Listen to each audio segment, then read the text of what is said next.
참고해 보시고요. 자, 그러면 지금부터 본격적인 종목 진단을 들어가 보겠습니다. 첫 번째 종목은 전화 들어와 있네요. 바로 연결해 보겠습니다. 네, 시청자님 안녕하십니까? 네, 안녕하세요. 네, 반갑습니다. 네. 네, 자, 오늘 어떤 종목 때문에 전화 주신 거예요? 네, 저희 알면은요. 조일 알미늄이요.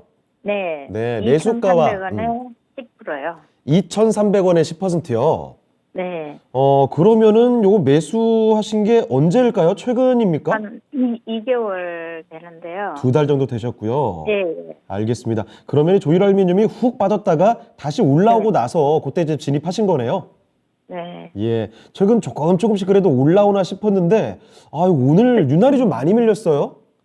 수익권에 조금 있었는데요. 그렇죠. 오늘 많이 빠져가지고 지금이라도 어떻게 해야 하나 싶어서요. 알겠습니다. 조일 알미늄은 사실 시장 대비해서 괜찮은 흐름이었는데 갑자기 이렇게 네. 뚝 떨어지다 보니까 이거 좋은 흐름 다 끊긴 거 아닌가 이런 우려감도 좀 드시는 모양이에요. 네. 자, 그러면 조일 알미늄 지금부터 어떻게 판단하면 좋을지 살펴드릴게요. 네. 예. 자, 신기수 전문가와 함께 알아보겠습니다. 자, 전문가님, 조일 알미늄 사실 굉장히 또 많이 급락이 나왔다가 다시 주가를 회복했는데 오늘 좀 크게 흔들리는 모습이 다시 나타나졌습니다. 이거 지금부터는 어떤 판단을 내리는 게 좋겠습니까? 일단 뭐 오늘 흔들린 건 시장 영향도 있으니까 일단 그런 부분은 감안을 해야 되겠고 단지 이제 조일 알루미늄이 지금 가격이 이제 비싸냐 싸냐 이제 이걸 좀 봐야 되는데 예. 일단 조일 알루미늄의 전체 흐름을 보게 되면은 2021년도에 3월 달에 가격이 얼마였냐면은 1,000원 미쳤어요. 800원도 안 됐어요. 네. 근데 그랬던 것이 그 2021년도 9월 달에 그러니까 6개월 만에 얼마까지 갔냐면 3,600원까지 갔습니다. 네. 4배가 넘게 올랐죠. 그렇죠. 그래서 이렇게 이제 올라간 부분은 왜 올라갔느냐 하면은 2차 전지의 양극박의 재료를 조일 알루미늄이 이제 그 수출할 거다. 그러니까 그게 왜 그러냐면은 이게 이제 그 롯데 알루미늄이 미국 공장에서 2차 전지 양극박 사업에 진출했거든요. 근데 그 롯데 알루미늄하고 조일 알루미늄하고 그 MOU를 맺었어요. 네. 이제 그래서 그쪽으로 이제 매출이 상당히 좀 늘 거라는 기대감 때문에 이제 올라간 부분이 있는데 네. 물론 이제 그 부분이 실적 성장에 이제 많이 도움이 될 것 같긴 해요. 근데 이제 이것이 주가가 이렇게 많이 올라와 있기 때문에 그 부분이 이제 그럼 더 갈 수 있느냐 부분에 대해 가지고 생각을 좀 해봐야 됩니다. 그렇죠. 일단 이 회사는 알루미늄 회사이기 때문에 알루미늄하고도 연동될 수 있는 부분이 있어요. 네. 근데 알루미늄 잠깐 볼게요. 예. 알루미늄은 올해 3월 달에 이제 고점을 좀 찍고요. 네. 예, 고점 찍고 쭉 이제 계속 올랐었죠. 이게 알루미늄이 이렇게 올라간 것 자체가 그 이제 전기차 쪽에서 많이 쓰이기 때문에 작년까지 많이 올라갔다가 예. 올해 또 다시 이제 올랐다 고점 찍고 나서 지금 내려오고 있지 않습니까? 많이 빠졌네요.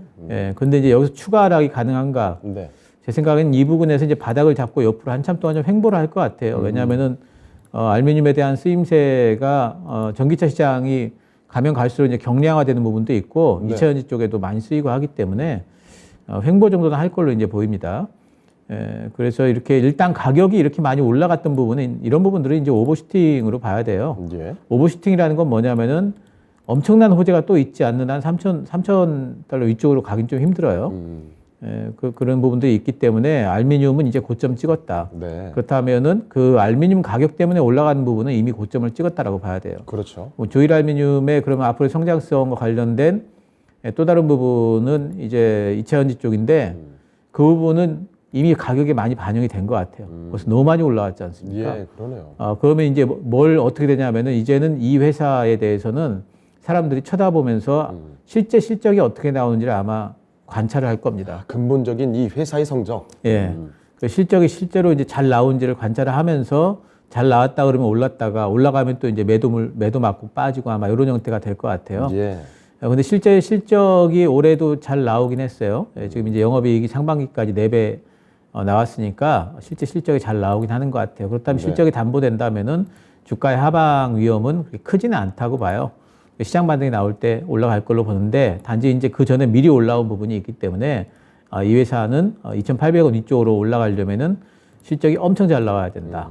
이렇게 이제 생각이 좀 되고요. 네. 그래서 일단은 목표가를 한 2,700원 정도 두시는 게 좋고 이 회사는 당분간 좁은 박스권을 달릴 걸로 보이거든요. 네. 예, 그 정도 대응을 하시는 게 좋겠고, 아래쪽으로 빠진다면 제 생각에는 2,000원 밑으로 빠지면은 손절보다는 이 회사는 뭐 한 번 정도 더 잡을 수도 있어요. 네. 예, 물량 좀 더 탈 수도 있고, 어쨌든 1차 목표가는 2,700원 정도 보도록 하겠습니다. 네. 자, 시청자님, 조일알루미늄 오늘 좀 많이 흔들림이 나와서 걱정을 하셨을 텐데 이 종목의 경우에는 너무 크게 걱정할 종목은 아니다라는 점을 명확히 설명해 주셨습니다. 위쪽으로 봤을 때는 2,700원이라는 가격을 생각해 주시면 좋을 것 같고요. 만약에 2,000원 밑으로 시장이 흔들리면서 내려오더라도 그때 손절을 하시기보다는 오히려 추가 매수를 해도 괜찮지 않을까 이런 말씀도 같이 해주셨네요. 참고되셨습니까? 네, 알겠습니다. 네, 걱정 크게 하지 마시고 대응해 보세요. 네, 감사합니다. 네, 다음에 또 전화 주시길 바랍니다. 네. 자, 이렇게 전화 종목 진단을 해봤습니다. 첫 번째, 조일알루미늄 같이 살펴드렸습니다. 자, 두 번째 종목으로 이번에 또 가보도록 하죠. 신은석 캐스터. 네, 유튜브를 통해서 들어온 종목 진단 만나보도록 하겠습니다. 태진박님, 소니드 4,800원에 15%인데 손절해야 하는지 진단 부탁드립니다. 라고 보내주셨네요. 소니드 자율주행 키워드로 엮이는 종목이죠. 최근에 장이 굉장히 안 좋았는데도 20% 가까이 오르면서 반짝한 종목이었는데요. 현재는 투자 주의라고 이렇게 떠 있는데, 최근에 자율주행 키워드가 관련해서 많은 종목들이 상승했다가 또 하락을 또 반복하면서 변동성이 좀 크다는 점이 좀 리스크로 꼽히는 것 같습니다. 자율주행 자체 키워드는 저도 좀 전망을 좋게 보는데 개인적으로 어떻게 자율주행 키워드 또 소니드 어떻게 대처해야 하는지 우리 김영우 전문가님께 지금이라도 손절을 해야 되는지 아니면 어떻게 대처하면 좋을지 여쭤보도록 하겠습니다. 김영우 전문가님, 소니드 어떻게 대처하면 좋을까요?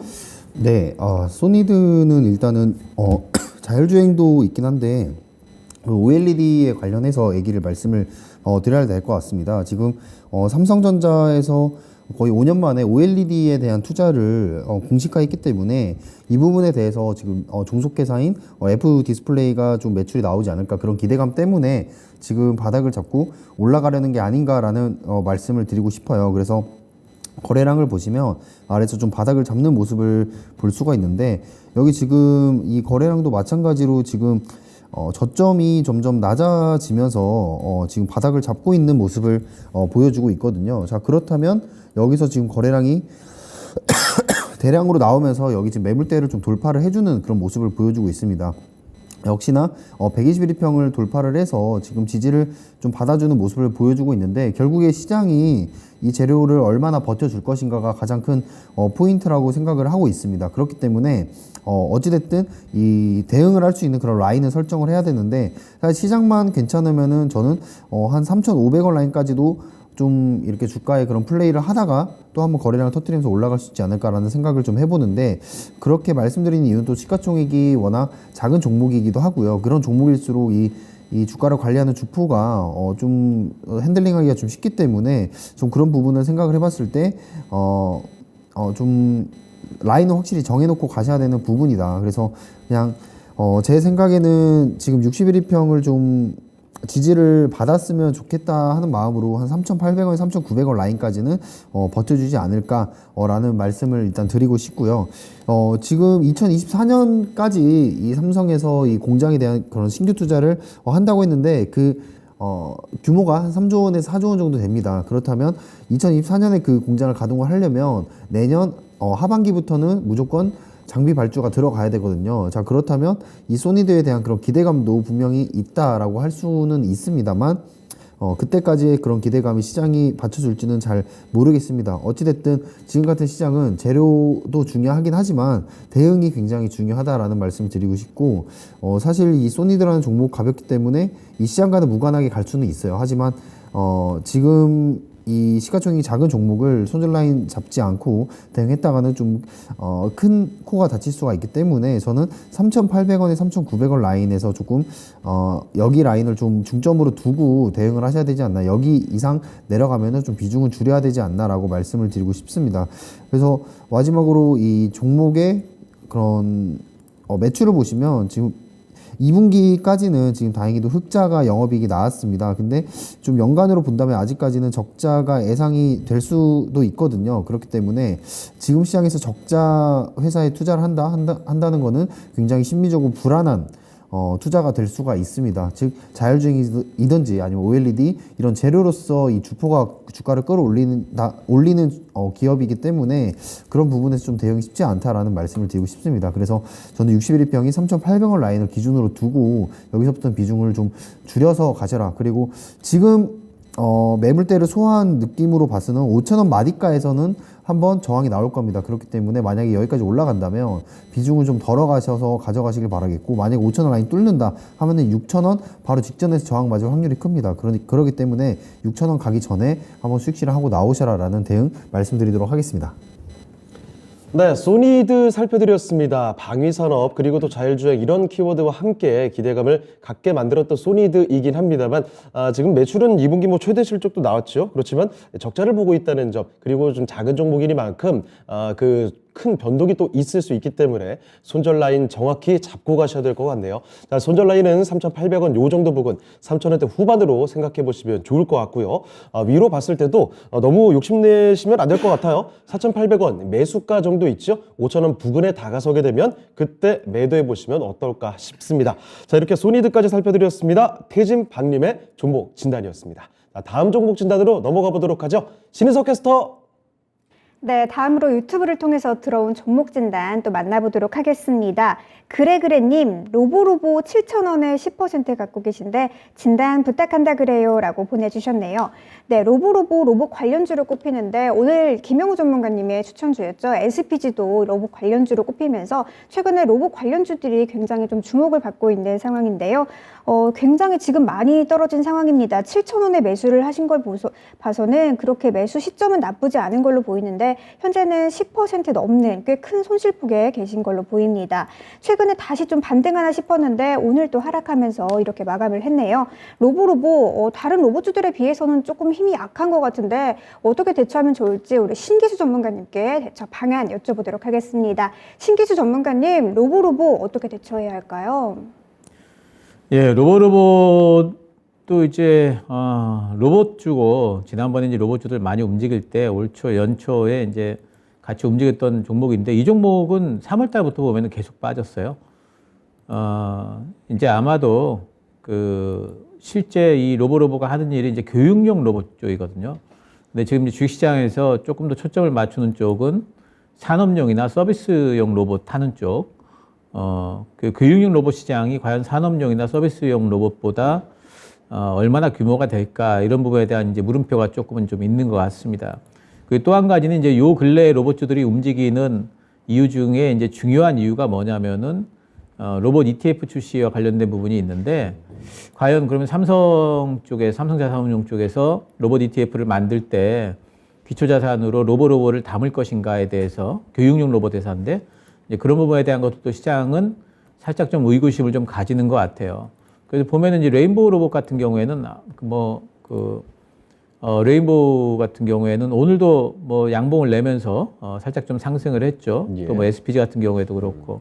그러니까 이런 종목들에 대해서는 시장에서 이런 종목들은 ETF가 나오게 되면은 그러면 거기 이제 거의 편입이 될 게 확실하다라고 보는 거죠. 그래서 제 생각에는 같은 로봇주를 투자를 하더라도 웬만하면 산업용이나 서비스용 쪽이 조금 더 유리할 것 같아요. 로보도 뭐 이제 시장 때문에 이제 빠진 것 같은 느낌이 있기 때문에 반등이 나올 걸로 뭐 생각은 되지만, 근데 지금 단에서 이렇게 같은 섹터 내에서라도 약한 종목을 괜히 많이 빠진 것 같아서 접근하시기보다는 같은 섹터 내에서도 강한 종목들로 좀 접근하시는 게 좀 좋아요. 요번에 이제 전저점이 5,760원이니까 5,750원 깨지면 이 종목은 그냥 손절해 버리십시오. 예, 그리고 로봇주를 하려면은 이 종목이 가령 이제 그렇게 빠진다는 소리는 시장이 빠지면서 다른 유력한 이제 로봇주 중에서 그 추세가 살아있는 종목들도 같이 빠지기 때문에 갈아타시는 것도 좋은 방법으로 보고 있고요. 뭐 5,750원 손절가 그리고 올라간다면은 뭐 본전가까지는 가지 않을까 싶어요. 그래서 본전가 오면은 매도하시는 걸로 이렇게 생각하시면 좋을 것 같습니다. 네. 자, 로보로보 이렇게 함께 살펴드렸습니다. 지금까지 이렇게 어려운 장에서는요, 지금 같은 종목군 내에서도 약한 종목이 아니라 오히려 강한 종목, 잘 버텨주고 있는 쪽으로 공략을 해주셔야 된다는 점 말씀을 해주셨고요. 바로 그래서 로보로보가 그런 점이 조금 약점이 되겠네요. 이렇게 교육용 로봇보다는 로봇주 가운데서도 산업용이라든지 아니면 서비스용 이쪽으로 주목해 보시는 게 좋을 것 같다라는 의견도 함께 남겨주셨고요. 이 로보로보에 대해서는 가격을 정확히 지켜주시면 좋을 것 같습니다. 손절 라인 5,750원 정도를 말씀해 주셨으니까 이 점 무너지게 되면 손절 생각해 주시고요. 그리고 윗방향으로 봤을 때도 이번에도 마찬가지로 욕심 크게 낼 수가 없겠습니다. 로보로보는 본전, 그러니까 매수하신 가격 부근 7,000원 정도에서 매도를 해보시는 게 좋겠습니다. 자, 그래그래님의 로보로보 살펴드렸으니까요. 참고하시면 좋겠습니다. 자, 그럼 이번에 또 다음 종목으로 가볼 텐데요. 이번에 전화가 들어와 있습니다. 바로 받아보죠. 네, 선장님 안녕하십니까? 네, 안녕하세요. 네, 반갑습니다. 네, 반갑습니다. 네, 어떤 종목 도와드릴까요? 네, 저기 LS 일렉트릭 예. 53,800원에 30%인데요. 네, 53,800원에 30%요. 네. 네, 요거 그러면은 매수하신 지는 오래된 것 같진 않은데요? 이게 제가 원래 3월부터 거래하던 종목인데요. 예. 네, 그 최고점에서 한 일부는 매도를 했고, 네. 네, 그 매도한 가격에서 빠지면서 조금 더 담아가지고 그 네. 단가가 좀 높아졌습니다. 그렇군요. 네. 일단 어느 정도 수익을 좀 봤던 종목이고요. 네. 네, 자, 근데 그럼, 예. 그 가격보다 지금 더 빠져서 맞아요.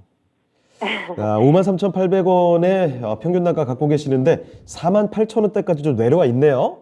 네. 네, 시장이 역시 이렇게 힘들다 보니까 LX 일렉트릭도 견디기 좀 어려웠던 모양입니다.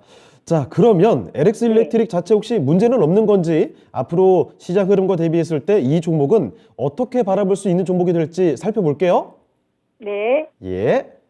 자, 김영우 전문가와 함께 종목 진단을 해드리겠습니다. 전문가님, LS 일렉트릭인데요. 이 종목에 대해서는 어떻게 보고 계십니까? 네, 일단 LS 일렉트릭은 지금 가장 큰 좀 시장의 접근으로 본다면 신재생 에너지 쪽으로 많이 봐야 될 것 같습니다. 결국에 이 신재생 에너지가 전력 인프라가 많이 필요한 부분이 있는데 예. 거기에 있어서 LX 일렉트릭이 수주 잔고를 많이 취득을 했다. 그 부분이 가장 의미 있는 부분일 것 같아요. 특히 태양광 쪽으로 이 LX 일렉트릭의 그런 수주가 조금 인상적이다라고 보시면 되겠는데 그래서 시장이 안 좋음에도 불구하고 이런 단기적인 반등을 주지 않았나 생각을 합니다.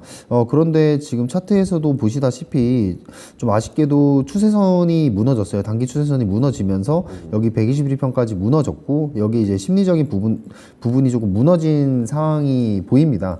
그렇기 때문에 지금 다시 올라오려면은 좀 시간이 걸리지 않을까라는 생각을 하고 있는데 그나마 저는 괜찮다고 보고 있는 게 뭐 전기차라든지 아니면 로봇 그쪽은 어차피 발전해야 될 산업 쪽에서 사업을 잘하고 있는 기업들이 결국에 주가의 그런 부양력을 가지고 있다라고 보고 있습니다. 그렇기 때문에 지금 같은 시장에도 좀 해지 수단이 될 수 있지 않을까라고 말씀을 드리고 싶은데 네. 지금 평단가가 53,800원에 30%입니다. 평단가는 사실 저는 이 기업의 가치에 비해서 좀 뭐 높다고 생각은 하진 않습니다만 비중이 작지 않은 비중이기 때문에 그렇죠. 사실 조금 기다려야 되는 시간적으로 좀 기다려야 되는 그런 부분이 필요하지 않을까라고 생각을 해요. 그래서 신재생 에너지 쪽으로 이 전력 인프라가 얼마나 이 계약을 따내는지가 앞으로의 이 기업의 주가 향방을 결정할 것이라고 저는 판단을 하고 있고요. 지금 시장에서는 조금 부각을 받기에는 살짝 아쉬운 재료다라고 보고 있습니다. 그냥 신재생 에너지 직접적인 관련된 사업이 아니라 전력 인프라에 관련된 사업이기 때문에 결국에는 이 기업은 실적이 증명을 해줘야 되는 그런 시장이다라고 말씀을 드리고 싶습니다. 그래서 지금 결국에 이 저점 바닥을 한번 찍은 게 바닥 45,000원에서 한번 이 바닥 찍고 올라오고 있는 그런 중이거든요. 근데 만약에 45,000원 아래로 또 한번 내려가려고 한다면 저는 이거는 좀 비중을 줄여가면서 좀 판단을 해야 되지 않나라고 말씀을 드리고 싶고 지금 추가 매수할 수 있는 솔직히 여력은 비중상 없다고 생각을 해요. 그래서 사실 4만 원 라인에서 한번 추가 매수를 권유를 해드리고 싶은데 지금 비중이 30%이시기 때문에 추가 매수는 권유를 해드리지 않고요. 45,000원에서 한번 대응을 해보시는 게 어떨까라고 말씀을 드리고 싶습니다. 일단 신재생 에너지에 대한 얘기들은 계속해서 나오고 있습니다. 에너지 안보에 대한 얘기들도 계속 나오고 있고 거기에 따라서 이 전력 인프라에 대한 그런 관련주들도 분명히 수혜를 받을 수 있다. 하지만 지금 시장에 거기에 눈을 둘 만한 여유가 없다는 게 가장 큰 문제라고 말씀을 드리고 싶습니다. 그렇기 때문에 여기도 결국 대응이 중요하다고 말씀을 드리고 싶고요. 마지막으로 한번 실적 한번 체크를 해보자면 영업이익도 꾸준하게 올라갈 거라고 지금 많이 추정치가 나오고 있습니다. 이번 연도도 영업이익 기준으로 2천억 정도 넘어간다고 지금 나와 있고 꾸준하게 우상향할 수 있는 그런 기업이다라는 점은 좀 긍정적인 점으로 봅니다. 하지만 결국에는 지금 시장은 대응이 중요하다라는 말씀 드리면서 45,000원에서부터 비중 줄여가는 그런 대응 하시길 바라겠고 53,800원 만약에 올라온다면 사실 이거는 추세의 좀 시작점이라고 좀 생각이 들거든요. 그렇기 때문에 저는 한 57,000원에서부터는 수익 실현하시면서 좀 가져가 볼 수 있는 그런 종목이다라는 말씀 드리도록 하겠습니다. 네, LS 일렉트릭에 대한 자세한 설명을 도와드렸습니다. 자, 시청자님 가격을 다시 한번 정리를 해드릴게요. 일단 아랫방향으로 봤을 때 만약에 45,000원이 무너지게 되면 45,000원 이탈했을 때부터는 비중을 축소해 나가시는 게 좋을 것 같고요. 위로 봤을 때는 지켜보시면 매수가 이상은 될 것 같습니다. 57,000원, 그렇지만 이 57,000원 정도부터는 수익 실현을 해보시는 게 어떨까 싶어요. 참고되셨습니까? 네, 알겠습니다. 감사합니다. 알겠습니다. 다음에 또 전화 주세요. 네. 네. 자, 이렇게 전화 종목 진단 해봤습니다. LS 일렉트릭까지 살펴드렸습니다. 자, 그러면 계속 종목 진단 이어가 보도록 하죠. 자, 이번에 살펴볼 종목은 유튜브에서 찾아왔습니다. 선유님께서 보내주신 종목인데요. 일진 머티리얼즈 보도록 할게요. 2차 전지 관련된 종목이죠. 73,000원에 매수하셨고요. 10% 비중입니다. 지금 매수하신 가격보다 상당히 좀 내려와 있는데 일진 머티리얼즈가 그동안 계속 좀 부진했죠. 현재 주가가 56,800원입니다. 오늘 같은 장에서 5%가 넘게 오르면서 강한 모습 보여줬습니다. 자, 그렇지만 차트 보시다시피 그동안 내려온 폭이 너무 큽니다. 지금 이렇게 오늘 올라왔음에도 불구하고 지난번에 나왔었던 지난해 말에 있었던 고점이죠. 그 고점 대비 60%가 넘게 빠져있는 상황이거든요. 얼마 전에 간신히 저점 잡고서 조금 올라와 있습니다. 5만 원도 하마터면 무너질 뻔했던 종목인데 일진 머티리얼즈 지금부터는 다시 상승 탄력 보태갈 수 있을런지 살펴보도록 하죠. 자, 신기수 전문가와 함께 진단을 도와드리겠습니다. 자, 전문가님, 일진 머티리얼즈입니다. 다시 고개를 좀 들고 있는 모습인데 이제부터는 일진 머티리얼즈 어떤 관점으로 볼 수 있겠습니까? 예, 일지모터리얼즈 오늘 이제 뭐 그 공시가 좀 나왔네요. 롯데케미칼의 지분 인수가 이제 그 완료가 된 것 같아요. 예. 지난번에 이제 그런 뉴스 나오면서 올라갈 줄 알았더니 이제 빠져가지고 그렇죠. 실망 들어하셨을 텐데 사실 호재거리가 맞습니다. 네. 호재거리가 맞고 이제 시장 영향 때문에 좀 빠졌던 거고 지금 일진머터리얼즈의 주가 하락에 제일 큰 영향을 미친 건 동 가격이에요. 그렇죠.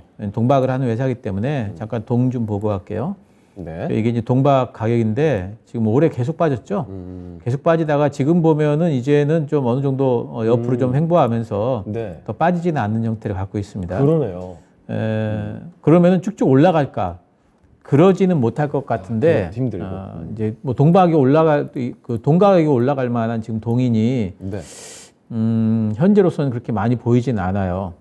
특히 이제 경기 침체가 오게 되면은 이런 이제 그 동이라든가 또 뭐 이제 화학이라든가 이런 쪽들은 경기가 상당히 좀 민감한 그런 부분들이 있기 때문에 당분간 네. 좀 올라가지 못할 것 같아요.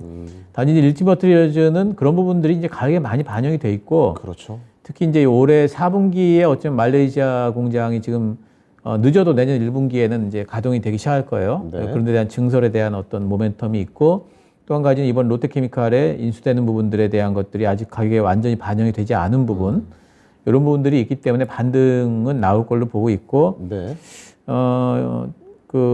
일단 반등이 좀 시작이 되면은 저는 이제 내년도 어쩌면은 1분기가 되면서 일지머티리얼즈는 한 번 더 올라갈 수도 있다고 봅니다. 왜냐하면 지금 그 공장 가동 얘기 이런 것들이 또 나올 수가 있기 때문에. 그래서 네.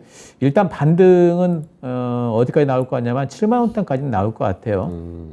그래서 6만 9천 원 정도 잡는 게 좋을 것 같아요. 7만 원을 넘으려면 아마 부침이 좀 있을 걸로 보이고요. 그냥 6만 9천 원이 1차 목표가 그리고 이제 반등이 나와서 6만 9천 원이 넘어가고 8만 원이 넘어간다면은 그러면은 제 생각에는 이제 9만 5천 원 정도까지 갈 수 있다고 봅니다. 그래서 일지머터리얼즈를 가지고 계시려면은 일단 7만 원 아래쪽에서 네. 시간이 좀 걸릴 거라는 부분을 감안을 해서 1차 목표가 잡으시고요. 그리고 좀 내가 갖고 있겠다 싶으시면은 95,000원까지도 일단은 가능하다. 이렇게 말씀 좀 드리겠습니다. 네, 알겠습니다. 자, 일지머티리얼즈 그동안 너무 많이 좀 떨어졌습니다. 그렇지만 내년 1분기부터는 반등이 가능한 종목이다라는 점 기억을 해두시고요. 매수하신 가격을 지나서 오랫동안 지켜본다면 뭐 9만 원대까지도 가능한 종목이겠지만 그 전에 기간이 좀 오래 걸릴 수가 있겠죠. 자, 그 전에 좀 털어내고 싶으시다면 7만 원 근처입니다. 6만 9천 원쯤에서 매도를 해보시는 게 조금 더 합리적인 대응이 되지 않을까. 이래서 1차적인 목표 주가 6만 9천 원까지 잡아주셨거든요. 참고를 해보시면 좋겠네요. 자, 이렇게 일지머티리얼즈 살펴드렸습니다. 선유님의 종목 진단이었습니다. 다음 종목으로 가볼 텐데요. 자, 이번에도 유튜브에서 골라봤습니다. 닉네임이 인상적이네요. 드릅조아님께서 드릅을 좋아하시나 봐요. 자, 그리고 이번에는 갖고 있는 종목이 아니라요. 매수를 고려하고 있는 종목이 한 가지 있습니다. 자, 바로 A프로죠. A프로 다른 종목들보다 잘 버티는 것 같은데 어떤가요? 요요요 하면서 흥분을 많이 하시는 모양입니다. 매수해도 될까요? 이렇게 질문을 남겨주셨죠. A프로를 매수하시려는 이유를 차트상으로 좀 보니까요. 고생을 좀 했던 종목이 7월 4일 그때 시장의 저점 이후로 반등이 좀 나오고 있습니다. 최근 들어서는 쭉쭉 오르다가 횡보세를 보여주고 있거든요. 말씀해 주신 그대로입니다. 시장은 계속 내려가는데 반해서 A프로는 상대적으로 견조한 모습을 보여주고 있죠. 자, 그래서 지금 매수해도 될 타이밍은 아닌가 이렇게 질문을 주셨네요. 자, 바로 한번 그러면 종목 진단해 보겠습니다. 자, 그러면 김영호 전문가님, A프로입니다. 지금 매수해도 괜찮은 종목일까요?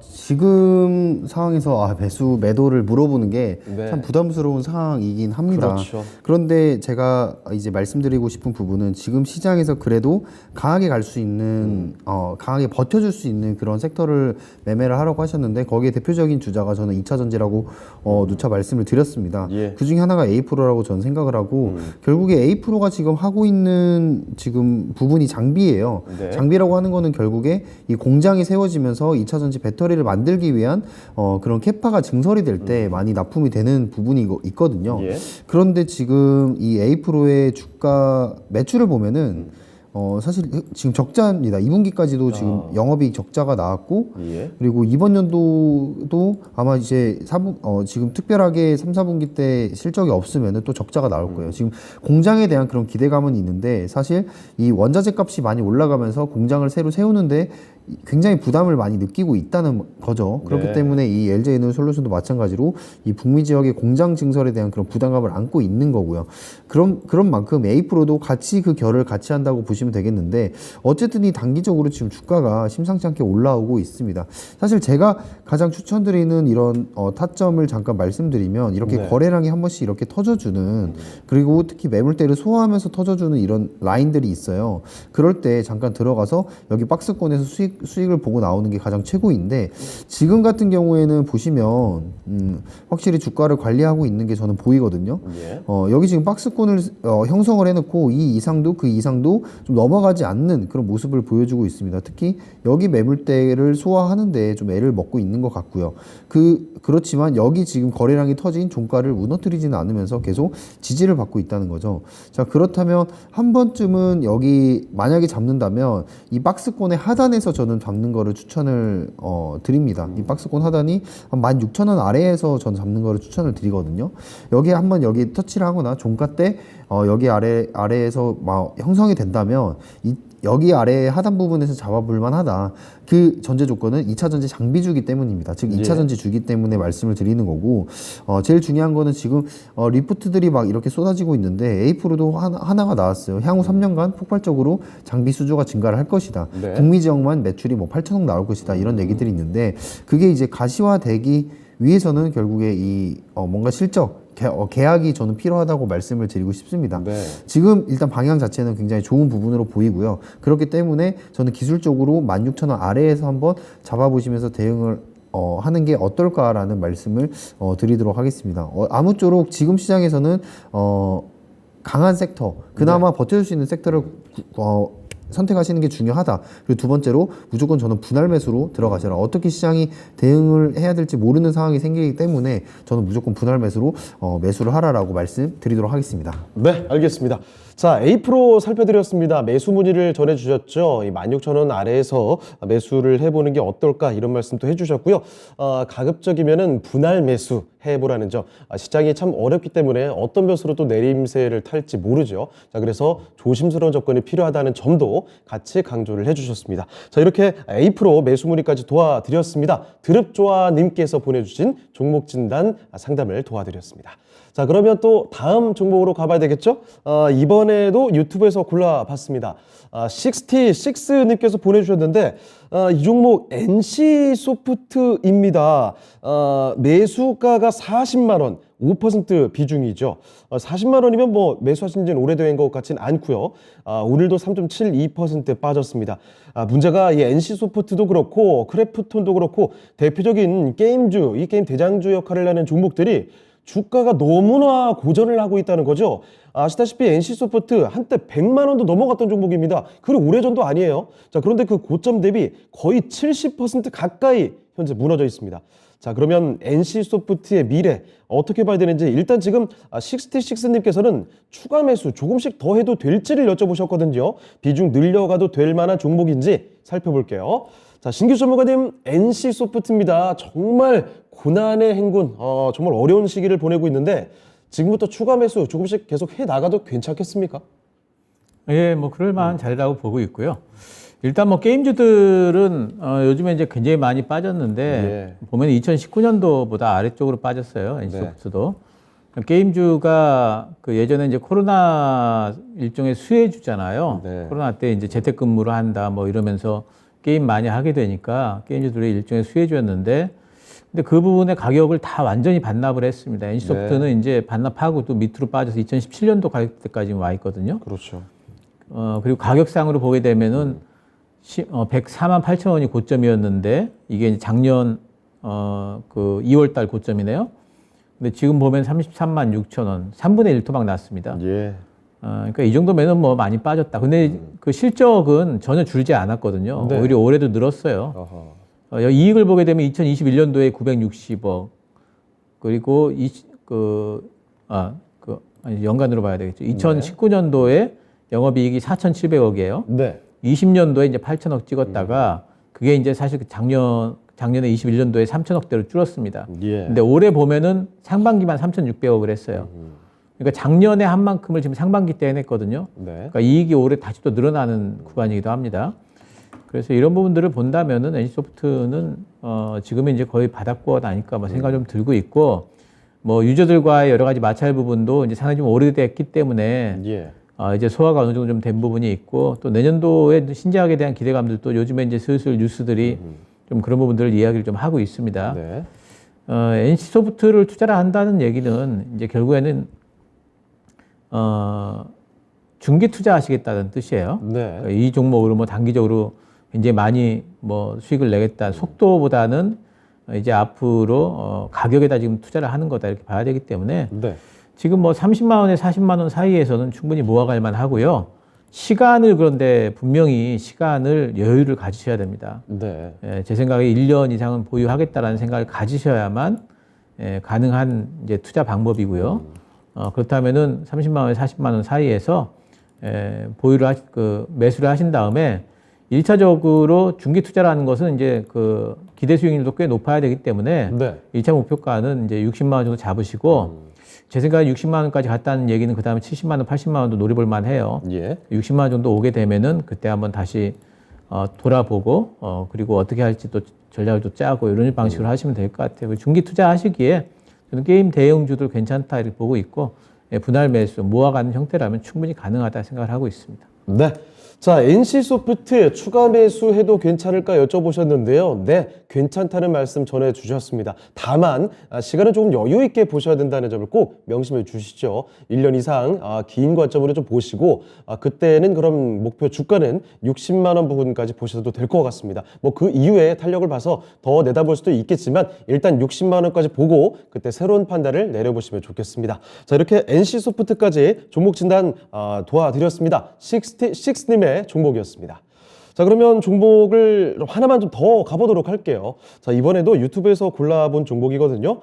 쭈마미님께서 보내주신 종목입니다. 삼성전기 보도록 하죠.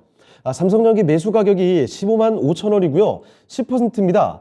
언제쯤 회복될까요? 추가 매수는 어떻게 해도 괜찮을지 궁금해요. 라는 질문인데요. 삼성전기도 사실 마찬가지로 그동안 주가가 참 많이 흘러내렸습니다. 지난해 그 초에 있었던 고점 22만 3천 원을 끝으로 해서 그 뒤로는 계속 내림세를 탔다고 봐야 되겠죠.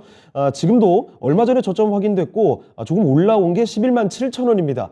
고점 대비로 했을 때는 뭐 반토막 정도가 나 있는 상황인데, 자, 과연 언제쯤 올라갈 수 있을지, 추가 매수까지 가능한지도 한번 여쭤볼게요. 자, 김영우 전문가님, 삼성전기 슬슬 올라갈 타이밍 안 된 건지, 그리고 올라가게 된다면 이 지금 추가 매수하는 것도 어떻게 보시는지 알려주시죠. 네. 일단 삼성전기는 조금 많이 안타까운 기업 맞는 것 같아요. 많은 분들이 이제 모멘텀이 많이 가지고 있는 종목이라서 그렇죠. 많은 주주분들이 계실 텐데 지금 주가가 이렇게 빠지는 게 좀 저도 안타깝습니다. 근데 지금 삼성전기 같은 경우에 이 MLCC에 대한 그런 이슈가 좀 있어요. 이 MLCC가 출하가 부진되는 만큼 재고가 계속 쌓이다 보니까 이 사실 MLCC가 고부가 가치 부분이거든요. 네. 그만큼 이 원가에 대한 부담도 있을 텐데 여기에 대해서 재고가 쌓이다 보니까 아무래도 여기에 대한 그런 모멘텀이 많이 죽은 모습입니다. 근데 삼성전기는 이제 MLCC 이외에도 재료가 분명히 있죠. 이 카메라 전장 사업, 특히 테슬라와 얘기들이 수주 얘기가 그때 나왔었고 좀 단기간적으로 좀 굉장히 좀 좋은 재료라고 판단이 많이 됐습니다. 그리고 두 번째로 이 패키지 기판도 지금 하고 있습니다. 특히 플립칩 볼 그리드 어레이, FCBGA 기판도 계속해서 투자를 하고 있는데 거기서 좀 아무래도 매출이 좀 안 나오고 있지 않나. 특히 반도체 쪽으로 결국에는 엮여서 말씀을 드릴 수밖에 없는데 이 반도체 업황의 부진과 카메라 전장 사업 같은 경우에는 이 미래에 대한 그런 계약이기 때문에 그런 기대감이 사실 시장이 좀 잡아먹힌 느낌이 있어요. 그래서 삼성전기는 분명히 저는 좋은 기업이다라고 말씀을 드립니다. 그렇기 때문에 지금 10%라는 비중으로 충분히 전 추가 매수를 노려볼 수 있다라고 말씀을 드리고 싶어요. 그래서 지금 좀 일봉상으로 보기엔 좀 복잡하기 때문에 주봉상으로 보시면 제가 이전에 그어놨던 그 라인이 있거든요. 그래서 지금 보시면 11만 원대 라인을 그어놨는데 여기서 일단 반등이라고 하기 그렇지만 이 거래일 동안 이 주봉상 지금 반등이 나오고 있고 여기를 버텨주고 있습니다. 저는 그렇다면 전 11만 원 때부터 추가 매수를 진행을 하는데 이거를 한 번에 담지 마시고 한 5%씩 매수를 진행을 하는 게 어떤가. 왜냐하면 저는 아래 라인, 하단 라인을 8만 5천 원 라인까지도 보고 있거든요. 그렇기 때문에 한 8만 6천 원 라인에서 한 번 더 5%를 해서 총 비중 20% 맞춰서 평단가 맞춰서 올라가는 게 낫지 않나 이렇게 말씀을 드리고 싶어요. 그만큼 이 MLCC에 대한 그런 부진이 언제쯤 탈출할지는 아직 좀 가시화된 게 없고 그리고 전장 산업도 미래 가능성에 대한 부분이고 그리고 패키지 기판 같은 경우도 결국에 IT 수요에 대한 문제이기 때문에 이 부분이 업황이 좀 내년까지 기다려봐야 되지 않나. 그러면은 기간적으로나 가격적으로나 내년을 맞춰서 좀 설정을 하는 게 전 중요하다고 말씀을 드리고 싶습니다. 그렇기 때문에 1차 라인은 11만 원에서부터 저는 5%씩 담아서 저는 8만 5천 원까지 라인까지 보고 5% 마저 채워서 20%로 평단가 맞춰서 내년에 좀 빠져나오는 게 어떨까라는 말씀을 드리도록 하겠습니다. 네. 자, 이렇게 쭈마미님의 삼성전기까지 종목 진단은 도와드렸습니다. 자, 그러면 아쉽지만 종목 진단 여기서 마무리해 보겠고요. 지금부터는 내일장 전략 알아보도록 하죠. 자, 신기수 전문가님, 내일장 전략은 우리가 좀 어떤 포인트를 주목해 보는 게 좋겠습니까? 이번 주는 일단 뭐 CPI가 있기 때문에 그렇죠. 시장은 전체적으로 이제 아마 경계감을 좀 보일 거고 S&P 500 기준으로 지금 그 나스닥은 전저점을 깼는데 아직 S&P 500 전저점을 안 깼거든요. 근데 이제 뭐 오늘 밤에라도 당장에 이제 깨질 수가 있는 부분이 있죠. 그래서 이제 쌍바닥은 단기 쌍바닥은 일단 뭐 지나갔다리 보이고 단지 이번에 만약에 이제 S&P 500이 그 잠깐 차트 좀 보여주시면요. 네, 확인해 보도록 하죠. 그러면은 이게 지금 빨간 선이 천일선이에요.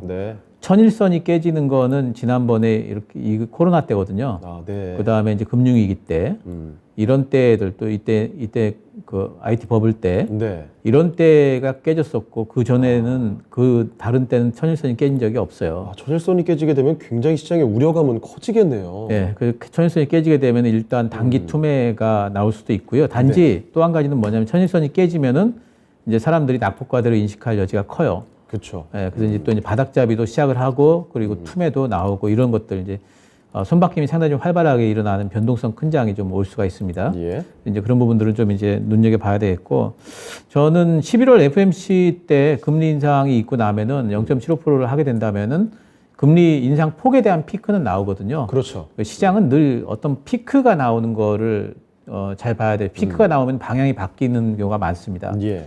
그래서 이제 시장이 지금 계속 빠졌기 때문에 금리 인상 폭의 피크가 나오면은 시장이 적어도 바닥 정도 잡을 수 있는 여지가 있죠. 또는 뭐 CPI가 생각보다 물가가 쭉 빠져버렸다. 네. 특히 근원 CPI가 지금 6.6% 정도 예상을 하는데 한 6.2나 3 정도 나왔다. 네. 그랬으면 참 좋겠는데. 그럴 일이 잘 없을 것 같긴 합니다. 예, 항상 예상치를 웃돌았기 예, 때문에. 그래서 그렇게 된다면 또 반등이 나올 수도 있죠. 네, 네. 뭐 어쨌든 이제 지금은 그런 여러 가지 이제 그 예상보다는 네. 그 최소한 11월 달 FOMC 이후에는 바닥잡이는 좀 할 걸로 좀 보고 있고요. 그 전까지는 일단 뭐 쌍바닥을 만들든 뭘 어쩌든 기술적으로 일단 좀 바닥 신호가 나와야지 우리가 어느 정도 좀 안정적으로 뭘 할 수가 있잖아요. 예. 근데 그런 부분들이 없기 때문에 그런 게 나올 때까지는 관망하시면서 저는 관망 의견을 지금 계속 드리고 있는데 네. 좀 지겨워요. 근데 이제 계속해서 이제 보수적인 관점 유지를 좀 하시는 게 좋겠습니다. 네. 여전히 관망 그리고 보수적인 관점을 유지를 해야 된다라는 점 강조해 주셨습니다. 자, 그러면 김영우 전문가께서는 내일장 전략 어떻게 보고 계십니까?